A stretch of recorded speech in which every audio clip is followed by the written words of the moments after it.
ಶ್ರೀ ಗುರುಭ್ಯೋ ನಮಃ. ಸ್ಥಳದೇವರಿಗೆ ವಂದಿಸುತ್ತ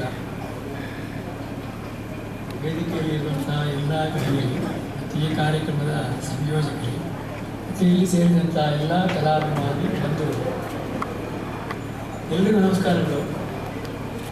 ಹಾಗೆ ನನ್ನ ಎರಡೇ ಮಾತುಗಳು. ಮೊದಲನೇದಾಗಿ ನಾನು ಪ್ರಶಸ್ತಿ ನೀಡಿದಂಥ ಶ್ರೀ ಹರಿಲೀಲಾ ಯಕ್ಷಗಾನ ಟಿ.ಜಿ. ಫೌಂಡೇಶನ್ ಅಂದರೆ ಭಯಪಡ್ತಾ ಇರುವಂಥ ಅವರ ಎಲ್ಲ ಶಿಷ್ಯರಿಗೂ ನಾನು ಕೃತಜ್ಞತೆಗಳನ್ನು ಸಲ್ಲಿಸುತ್ತೇನೆ. ಈ ಪ್ರಶಸ್ತಿಗಳು ಮತ್ತು ಸನ್ಮಾನ ಇದೆಲ್ಲ ನಮ್ಮ ಯಕ್ಷಗಾನದಲ್ಲಿರುವ ಒಂದು ವಿದ್ಯೆಗೆ ಸಲ್ಲುವಂಥ ಅತಿ ದೊಡ್ಡ ಗೌರವವಾಗಿದೆ. ಇವತ್ತಿನ ಪ್ರಶಸ್ತಿ ಹಿಮ್ಮೇಳದಲ್ಲಿರುವಂಥ ಒಂದು ವಿದ್ಯೆಗೆ ಸಲ್ಲಿದೆ ಅಂತ ನಾನು ತಿಳ್ಕೊಂಡಿರ್ತೇನೆ. ಆ ವಿದ್ಯೆ ನಮ್ಮ ಹತ್ರ ಸ್ವಲ್ಪ ಇರುವ ಕಾರಣ ನಾವು ಇದನ್ನು ಪಡೆಯುವಂತಾಗ್ತದೆ.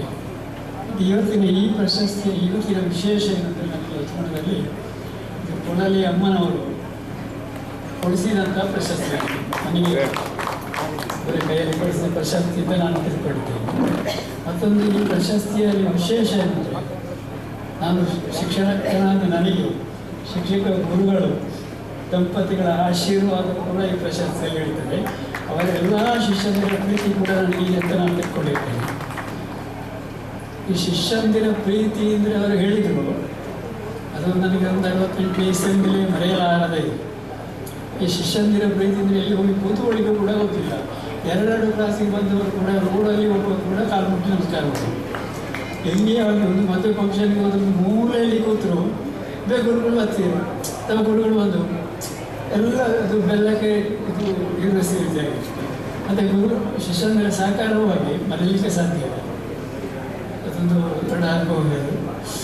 ಹಾಗೆ ನಮ್ಮ ಕಿಟ್ಟು ಯಕ್ಷಗಾನದ ಹಿಮ್ಮೇಳದ ಕಲಿಕಾ ಕೇಂದ್ರ, ಹಿಮ್ಮೇಳದ ಕಲಿಕಾ ಕೇಂದ್ರ ಏನೂ ಗೊತ್ತಿಲ್ಲದವರಿಗೆ ಹಿಮ್ಮೇಳ ಅಂದರೆ ಏನು, ಹಿಮ್ಮೇಳದಲ್ಲಿ ಭಾಗವತಿಗೆ ಮದ್ದಳೆ, ಚೆಂಡೆಯ ಅದರಲ್ಲಿ ಬರುವ ನಾದಗಳು, ಅಕ್ಷರಗಳು, ಸಾಹಿತ್ಯಗಳ ಬಗ್ಗೆ ತಿಳಿಯುವುದು, ಕಲಿಯುವುದು ಮತ್ತೆ ತಾಮ್ ಹೇಗೆ, ತೋಮ್ ಹೇಗೆ, ತಿಮ್ ಹೇಗೆ, ತಿಮ್ ಬಳಸಿದ್ದೇವೆ, ತರಿ ಅಂದರೆ ಹೇಗೆ, ತರಿಕಿಟ್ಟ ಹೇಗೆ, ಕೆಳಗಡೆ ಹೇಗೆ, ನೋಡಿ ಬಾಯಲ್ಲಿ ಅದನ್ನು ಕಲಿಯುವಾಗ ಇದ್ರ ಬಗ್ಗೆ. ಮತ್ತೊಂದು ಪಾಠದಲ್ಲಿರುವ ವಿಷಯ ಗಜಮುಖದ ಬಗ್ಗೆ ಗಣಪಗೆ ಎಂಬ ಮೊದಲ ಪಾಠದಲ್ಲಿ ಹೇಳಬೇಕಾದ್ರೆ ಅಂದರೆ 1ನೇ ಕ್ಲಾಸು 2ನೇ ಕ್ಲಾಸು ಅಂಗನವಾಡಿ ಅಲ್ಲ ಆ ಕ್ಲಾಸ್ಗಳನ್ನು ನಾವು ಹೇಳಬೇಕಾಗ್ತದೆ. ಅವರು ಅವರು ಹೇಳಿದರು ಈ ವಿಷಯವನ್ನು. ನಾನೇನು ಮಾಡ್ತಿದ್ದೆ ಅಂದರೆ ತಾಳಗಳು ಒಂದು 108 ತಾಳಗಳು ನನಗೆ ಮತ್ತು ಒಂದು 12 ತಾಳಗಳು. ಅದು ನಾವು 1ರಿಂದ ಮೊದಲು 0 ಅಂತ ಇರ್ತದೆ.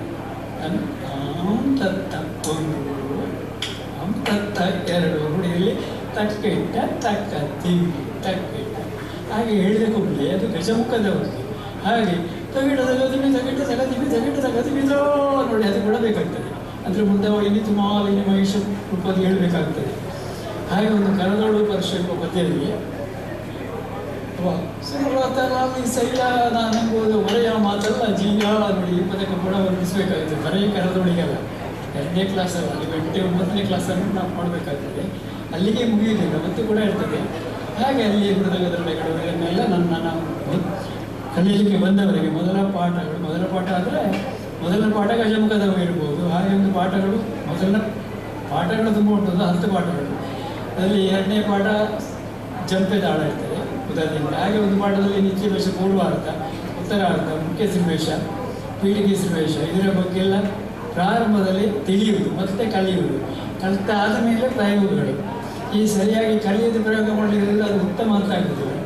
ಕಲಿಯುವವರು ಎಲ್ಲರೂ ಕೂಡ ಸಾಧಾರಣ ಅಂದರೆ ಏನು, ಉತ್ತಮ ಅಂದರೆ ಏನು, ಫಸ್ಟ್ ಕ್ಲಾಸ್ ಅಂದರೆ ಏನು, ಅಲ್ಲಿಂದ ಅಲ್ಲಿ ಅಂದರೆ ಏನು, ಮತ್ತೊಂದು ಸ್ವಚ್ಛ ಅಂದರೆ ಏನು, ನಿಧಾನವೇ ಪ್ರಧಾನ ಅಂದರೆ ಏನು, ಗಡಿಬಿಡಿ ಮಾಡಬಾರದು ಅಂದರೆ ಏನು, ಇದನ್ನೆಲ್ಲ ನಾವು ಹೇಳಬೇಕಾಗ್ತದೆ. ಅಂದರೆ ನಿಧಾನದಲ್ಲಿ ಎಲ್ಲ ಪಾಠವನ್ನು ಕೊಟ್ಟು ಮುಂದೆ ಎಲ್ಲವನ್ನು ಮುಮ್ಮೇಳವನ್ನು ತಿಳ್ಕೊಂಡು ಹೊಂದಾಣಿಕೆ ಮಾಡುವ ಬಗ್ಗೆ ನಾವು ಪಾಠ ಕೊಡಬೇಕಾಗ್ತದೆ. ಹಾಗೆ ಈ ಪಾಠ ಕೊಡ್ತಾ ಇದ್ದ ನನಗೆ ತುಂಬ ಜನರ ಪ್ರೀತಿ ಸಿಕ್ಕಿರ್ತದೆ, ಸಹಕಾರ ಸಿಕ್ಕಿರ್ತದೆ, ಎಲ್ಲ ಸಿಕ್ಕಿರ್ತದೆ.